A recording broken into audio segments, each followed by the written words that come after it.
嗨，大家好，我是躺平叔，今天是2025年7月6号。这一期咱们聊一聊餐饮、衣食住行，跟咱们老百姓密切相关。经济好，经济坏，大家该吃还要吃，该喝还要喝。所以餐饮业的状况也能反映咱们的一些经济形势。它不同于统计部门的这些数字，跟咱们生活密切相关，咱们随时随地会到都能观察到。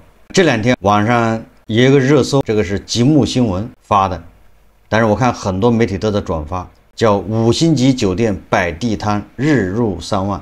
咱们最近在节目里经常说的，咱们如果你要细心，你就发现很多酒店都在他们的门口开始摆摊卖盒饭，卖他们做的菜，一份多少钱？你看这个媒体现在开始公开报道，各大媒体在转载，说明这个事情不是个孤立，不是某一个地方的现象，而是全国大概都是这样。他是这么说的，他说出境37分钟售罄，经理直言不在乎别人说摆地摊掉价。近日，郑州一5星级酒店摆地摊一天收入3万的消息引起了网友的热议。据了解，该5星级酒店厨师穿戴整齐，下午5点出摊，小龙虾卖38一斤，6点基本售空。对于一天的纯地摊营业额，酒店总经理雷玉明表示，一天收入3万左右，我们也没觉得5星级酒店怎么了。他直言不在乎别人说摆地摊掉价。视频显示说，摆摊现场被围的里3层外3层。现场厨师介绍，17点出摊，37分钟已经全部卖完，让我想起了这个上海的这个日光盘，5、7万一套，一天就卖完。甚至有的是1分钟1个亿，而这个是5星级饭店的推出的这个菜，37分钟全部卖完。他激动地表示，从15岁踏入这个行业就没见过这么火的。说对此，记者专程进行了探访。17时30分，金水东路永和伯爵国际酒店门口，阵阵烟火气飘起，戴着高帽的厨师将一盒盒精致的卤味点心整齐码放在摊位上，不少市民迅速在摊位前摆起了长龙。怪味花生每盒15元，猪蹄每盒48元。记者看到，在透明橱窗内摆放的菜品前都有明码标价。围观的群众说我就是过来凑凑热闹，感觉要是贵了就直接闪人。没想到价格还行，和外面的差不多，可以接受。市民刘先生说我买了一只烧鸭和一份卤菜，不到100块钱，感觉价格还可以。市民王先生说他就在边上上班，平时整天路过这个酒店，可从来没敢光顾过，同事一直推荐他过来尝尝。那为什么这些5星级饭店都在下午摆摊呢？因为酒店人力有限，早餐和午餐还是以服务店内顾客为主。永和伯爵国际酒店餐饮总监郭庆介绍，之所以推出外摆服务，就是希望让更多人可以重新认识5星级酒店，不要觉得门槛很高。5星级饭店也叫飞入寻常百姓家。不光是郑州，对吧？如果说郑州，有人就说了，这个国际大都市现在经济形势不太好，5星级饭店出来摆地摊有可能。那我们再看看这个浙江瑞安，也是同样的，跟郑州这个酒店一样，叫老牌酒店摆摊1小时售空1000份菜。近日，浙江瑞安老牌酒店叫瑞安城茂阳光酒店门前支起摊位，一锅又一锅刚出锅的美味从后厨送到路口摊位，30多道菜，1000多份菜品，1小时便被抢购一空。昔日酒店餐厅的那些摆盘精致、价格不菲的佳肴，如今装进简易餐盒，价格亲民，引得不少市民慕名而来。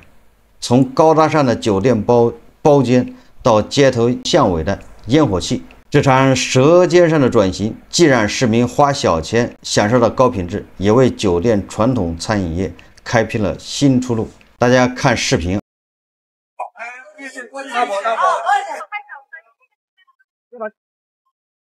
看到抖音过来的，过来体验一下嘛。反正感觉性价比蛮高的，很好。我没有，昨天过来买过一次了，吃的感觉怎么样？挺好的，所以今天再过来。买了什么菜？东坡肉、柠檬鸡爪那挺好的，反正比我烧的好啊。我们定菜单的一个标准，最直接的一个就是简单，然后呢实惠，酒店当中制作的一些东西，那么结合我们日常生活当中的一些做法，那么尽量的让这个市民能够吃到酒店当中的这些菜品。我当天所有的食品都是寿星为主不会比如说留到第二天再去使用。外板呢是我们星级酒店的一个新的赛道，主要是以阳光新厨法这样的一个名称来推广，那让我们的广大的市民能够在家里就能体验到我们星级酒店的美食。说实话，最近刷社交媒体上这些视频，刷到类似的视频非常多。上一次出现这种现象还是疫情期间，那一次主要是因为不能堂食，不能聚集，所以酒店没有办法，为了展开自救，所以他只好把这个菜拿到大街上卖。但这一次情况就不同了，虽然都是为了活下去，但这一次背景已经不一样了。这个餐饮业现在迎来了至暗时刻本来餐饮业就已经很惨了，结果现在赶上了禁酒令。餐饮业的惨，咱们根据统计局的数字来看看。北京统计局数据显示，2025年1到5月，全市餐饮收入556亿元，同比下滑3.7%。你要知道，咱们 GDP 可是涨的5%左右，结果餐饮的收入，北京的餐饮收入下滑3.7%。2025年1季度，北京限额以上餐饮企业亏损5219万元。第一季度北京的餐饮限额以上规模以上的酒店餐饮，整个的都是亏损的。这是北京。我们再看上海，2025年1到5月，上海市社会消费品零售总额同比增长1.4%，但餐饮收入却拖了后腿，全市餐饮消费额仅836亿元，同比下降2.5%。这个就是北京、上海的餐饮现状。那北京、上海就已经说明了问题。凤凰网财经它有篇报道，5星级酒店集体摆摊了，什么情况？这个报道说，10元到30元亲民价，星级酒店卖盒饭。说星级酒店开始街头摆摊，最显著的特征就在于和酒店原有定位形成强烈价格反差。以天津丽思卡尔顿酒店为例，作为当地高端奢华酒店，其客房价格为每晚2000，早餐自助原价258位一位，工作日自助午餐为398元每位。而它推出的移动汉堡车，包含和牛汉堡、薯条及可乐的套餐，仅75元。这样的价格也不是个例。江苏常州的文普酒店房价约1500元每晚，餐饮人均近300元，但它摆摊卖的榴莲酥18元一盒，小龙虾凉皮18元一份，卤鸭翅8元一个，萝卜干炒饭25元一份。同样来自常州的中吴宾馆，在大众点评钟楼区酒店热门榜排第一，大床房1000元一晚，酒店美食525元每人。但它摆摊卖的中吴盐水鸭48元半斤，捞汁八爪鱼58元半斤，红烧狮子头58元一份，具备酒店特色的同时，价格又亲民。也就是这个5星级大饭店出来摆摊的价格是很便宜的。安徽的辉宴楼，大众点评上显示为人均120元每人，而摆摊卖的小龙虾48元一份，盐水鸡29元一盒，麻辣血旺10元一份，花卷1元一个，馒头5毛一个，那这非常亲民了。来个麻辣血旺，再来2个馒头，一共才11块钱，就吃得非常饱了。主打性价比，这些酒店摆摊卖的食物价格普遍在10元到30元之间。尽管此前为了创收高端餐饮，已经推出了穷鬼套餐、剩菜盲盒等花样，但现在酒店的姿态明显更低了。摆摊选品已经瞄准日常需求，比如盒饭、包子、卤味、小龙虾等，不再是高高在上的酒店大菜，也不再是剩菜。整体而言，酒店摆摊的商品已从传统的高端宴席菜肴转变为更贴近大众日常消费、即买即走的路边餐饮餐食。文章说，消费者较好，但酒店赚钱吗？例如，酒店推出了外卖摊位，消费者的反馈整体偏向积极。有消费者对媒体表示，如果不是酒店主动走出大堂来摆摊，自己可能从来不会考虑走进去消费。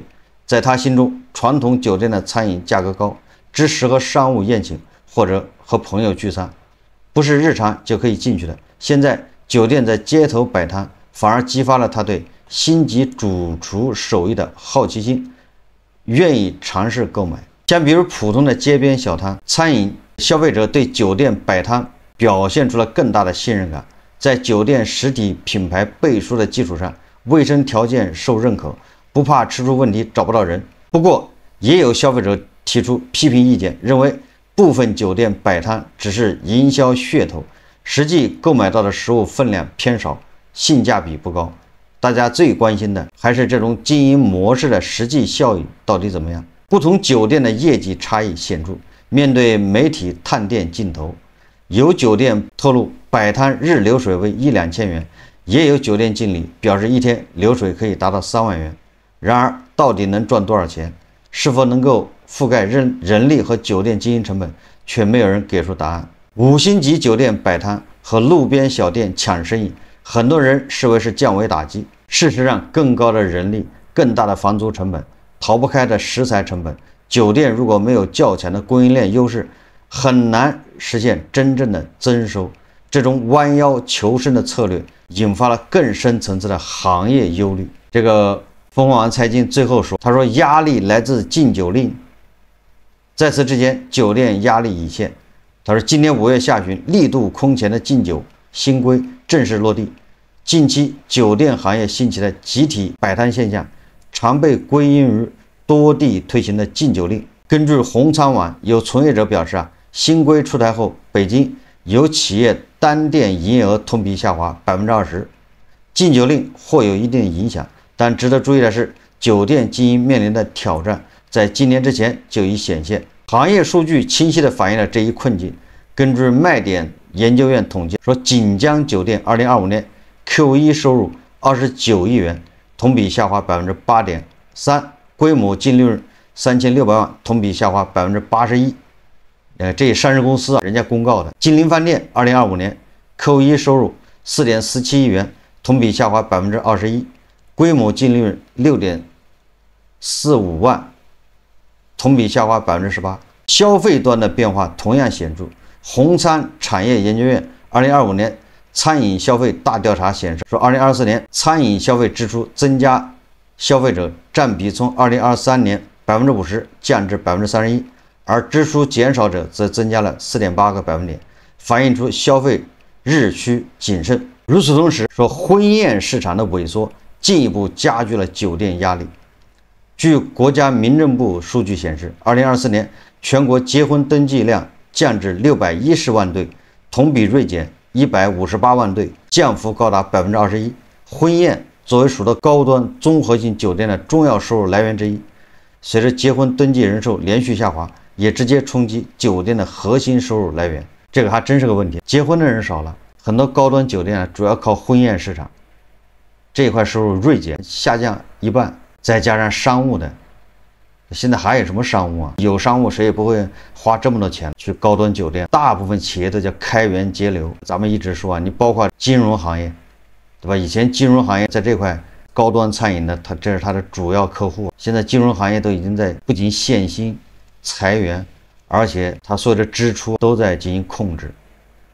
我看有的帖子说券商已经要求细致到什么程度细致到对厕所的厕纸都要进行管理，厕纸都不是随便抽了。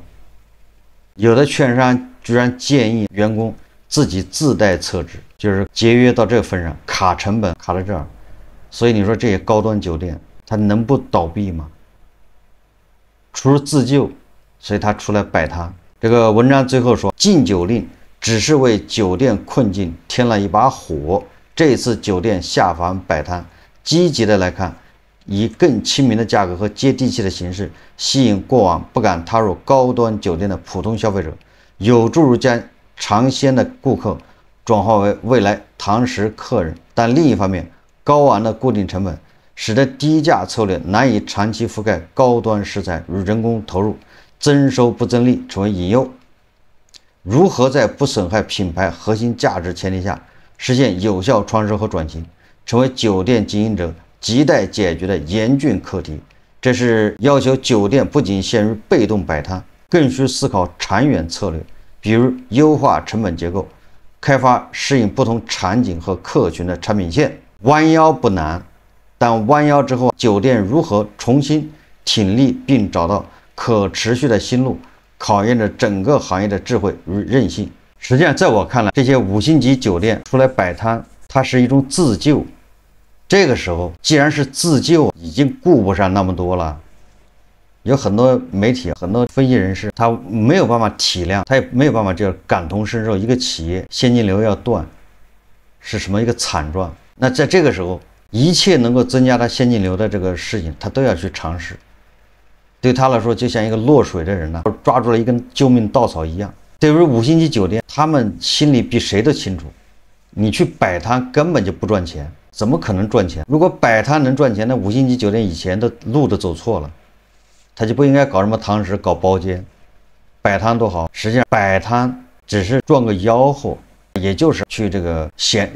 我们用俗话说，这些5星级酒店的这些员工闲着也是闲着，反正也要给他发工资，你得给他找点活干干。一来让这个员工觉得这个酒店还是蒸蒸日上的，还有人气儿，否则这个员工都干不下去了。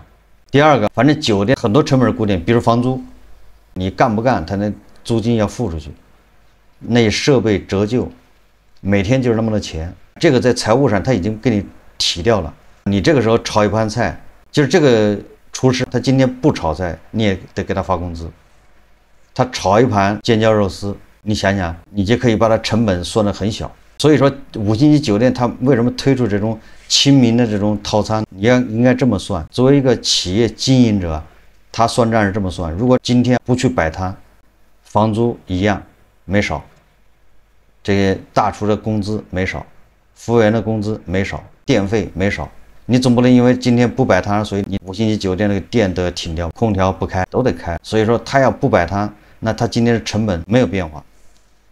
他摆摊，他多了个什么成本？就多了个食材成本。食材成本是很便宜的，辣椒才多少钱？所以说他这个时候，你别看他卖18块钱毛利，那就相当于他不摆摊，他这没有18块钱流水。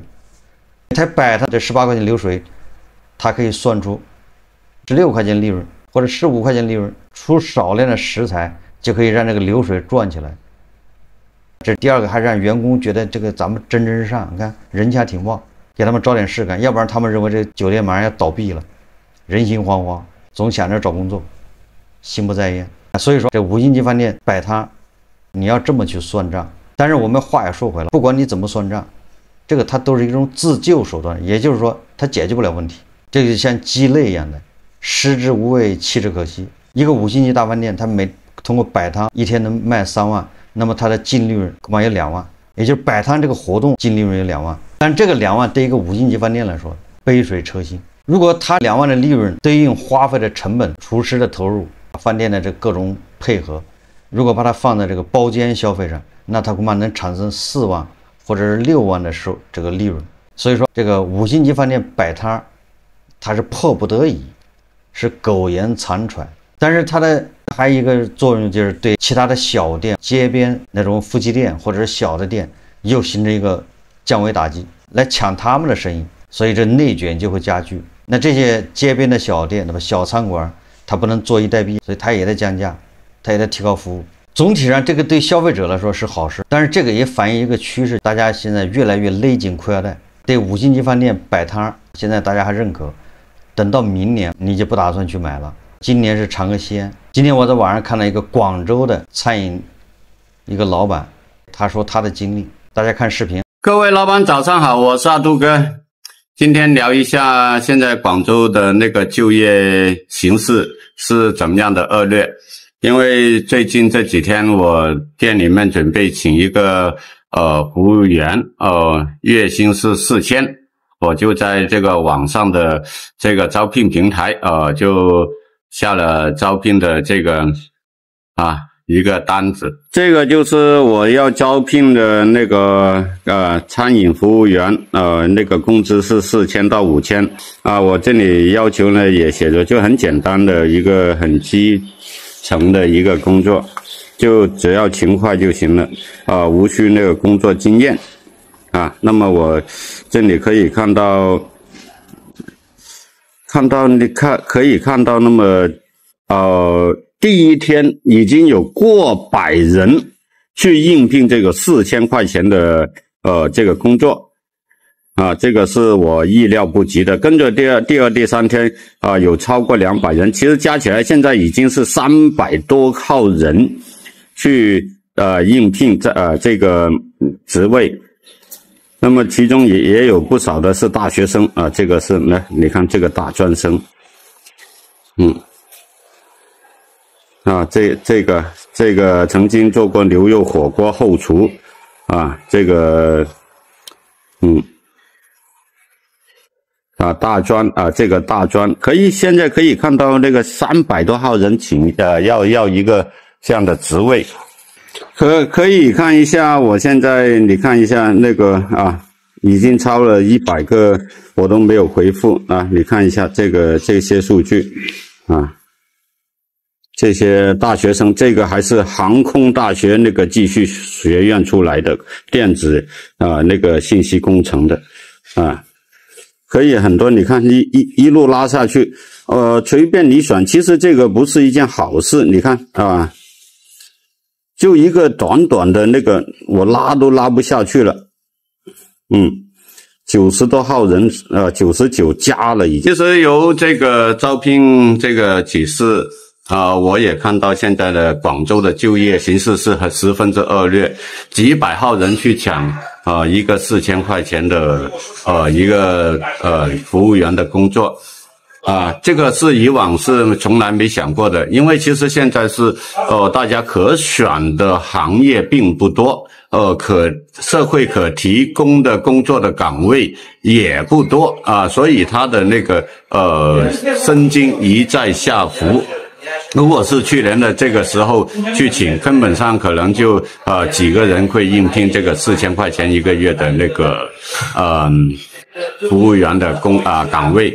但你可以算一下，在广州的那个住房你怎么样都要1000吃饭788那样一些费用，其实剩不了多少钱今天视频到此，谢谢各位老板观看。你通过他说的，不仅反映了餐饮业现状，还反映了就业市场。月薪4000招这个服务员，一天就有上百人来面试咨询。我们一直说，你就业不行，消费就不行，大家没钱谁去消费？消费不行，所以餐饮就受牵连。网上流传很多连锁餐饮企业，还有大型的餐饮企业停业公告，有很多大家自己在网上可以看到。一家名叫广州市岭南汇陶然轩餐饮有限公司，这个恐怕也是一个老牌的粤式餐饮连锁店，他发了个停业公告。他这个停业公告很有意思，他说根据这个近期公布的党政机关厉行节约反对浪费条例等与时俱进的完善规定，拧紧党政机关带头过紧日子的制度螺栓，进一步弘扬艰苦奋斗、勤俭节约的优良作风。广州市岭南汇陶然轩餐饮有限公司作为一家具有高度社会责任感的企业，坚决拥护党中央的决定，尤其公司目前是属于大型高档餐饮企业，在当今弘扬艰苦奋斗、勤俭节约优良作风的新时代，高档消费确实已经不再适应时代形势的迫切要求，故经公司谨慎研究，作出如下公告：自2025年7月2日起，公司正式停止对外营业。公司将以维护社会稳定为大前提，尽力争取在政府相关部门的支持和指导下，妥善安置遣散公司全体员工，并成立公司清算小组，做好公司停产结业的相关工作。特此公告。以后网上像这种公告肯定会越来越多，大型高档餐饮企业关门结业，也就是撑不下去了。刚才凤凰网财经也说过了，禁酒令它只是最后一根稻草，实际上就是没有禁酒令啊，那这些高端的餐饮企业也已经难以为继，经济形势就摆在这儿。你看一看茅台的消费，茅台的价格是不是直线下降？茅台都已经出现崩盘的迹象了。对，茅台就跟那个高端餐饮密切关联嘛，对吧？如果茅台还在爆火，那高端餐饮应该不会很差。所以今天咱们通过这些媒体报道，就知道目前餐饮是什么个现状。餐饮是比去年好了吗？不是的，是不是一年比一年差，一个月比一个月差？归根结底是这种消费在萎缩。大家都是不光是党政机关过苦日子，咱们韭菜也是勒紧裤腰带啊，连餐饮都上不去。你说其他的消费你怎么刺激啊？刺激有用吗？所以通过吃就能感受到经济形势不容乐观，只会越来越差。大家要做好心理准备。好，这期节目我们就聊到这里，感谢大家收看。如果喜欢我的节目，欢迎订阅转发，也可以在下方留言评论，谢谢大家。